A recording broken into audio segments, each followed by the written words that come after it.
Hi, my name is Mackenzie Walker. I'm the founder and president of Spurs Club, students participating in unified recreation and sports. We're here today to tell you a little bit about the sport of goalball. Now, it's designed for people with visual impairments, so like you'll see and later in this video, everyone's going to have eye shades on to make sure that the playing field is even.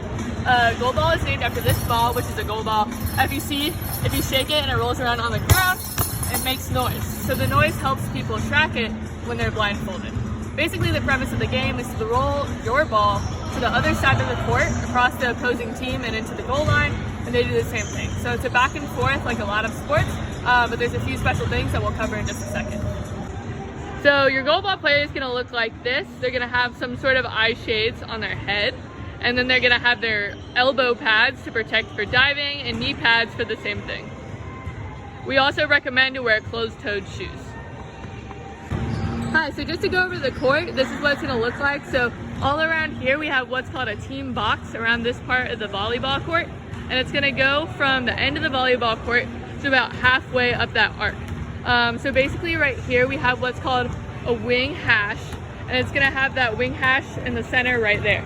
So that's so people can feel around and know where they are. Moving to the center of the court, we're going to have this center hash right here, so our center will know where it is.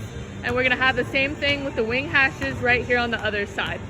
Progressing to the center of the court, we have a center line so players are able to tell where that is, and that's right around the center of the court.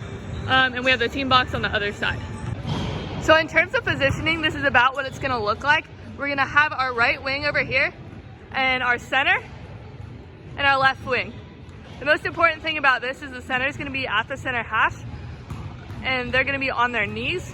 And then we have on the ends our wingers with our side lunges. That's just really important for the way the diving will go.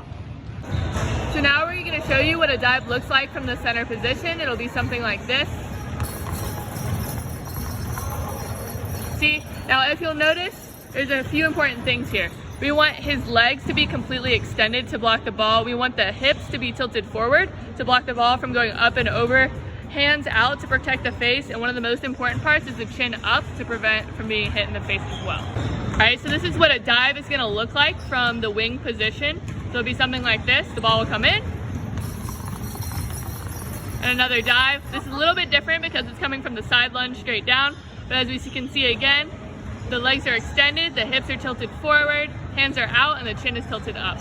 So the first rule is you're going to have your mask on at all times. So when you go to put the mask on, you will turn and face the opposite wall. You will put them on, and then you will find your way back to your position via hash.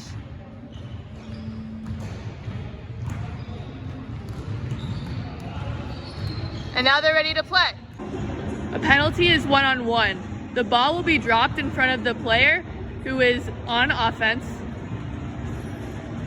and she will throw the ball at the player who violated the rules, like so.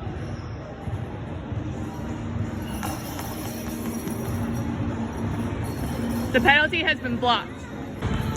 You have to stay in the team box. If your foot leaves the team box like this, there will be a penalty. The throw is underhand and it cannot hit prior to passing the high ball line. That would be a penalty as it passed this high ball line, the red line. You have 10 seconds from when the ball hits someone on your team to the time that they need to have it cross the center line. If the 10 seconds is violated, then there's a penalty. The referee will be counting with her arm. If the ball hits someone on your team and goes out of bounds, this is a blockout, and the 10 seconds will stop to be resumed when the ball is put back into play. The blockout will look something like this. If the ball goes directly out of bounds, possession is awarded to the opposing team. Going directly out of bounds will look something like this.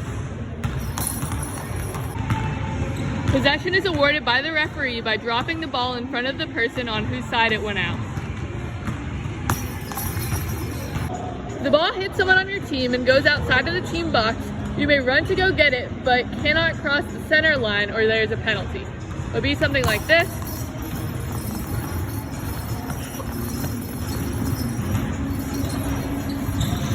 It was executed well, and he cannot go past that center line.